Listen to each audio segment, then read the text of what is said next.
গল্পের নাম রহস্যময় পার্কে একদিন। Studio microphone. কাহিনীর সারাংশ। একটা সুন্দর সকালে ছোট্ট হুজাইফা ও তার বন্ধুরা মাইশা, রিদওয়ান আর আনিকা তাদের পরিবারসহ বেড়াতে যায় শহরের বিখ্যাত সবুজ স্বপ্ন পার্কে। পার্কটি ছিল শুধু গাছপালা আর ঝর্ণা নয়, সেখানে ছিল রঙিন ফুল, হরেক রকম পশু পাখি, আর সবচেয়ে আশ্চর্য একটি ক্যাঙ্গারু, যে কিনা বাচ্চাদের সঙ্গে খেলতে ভালোবাসে।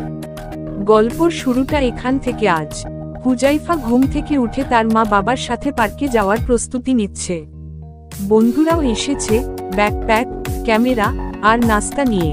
তারা সবাই মিলে পার্কে প্রবেশ করে।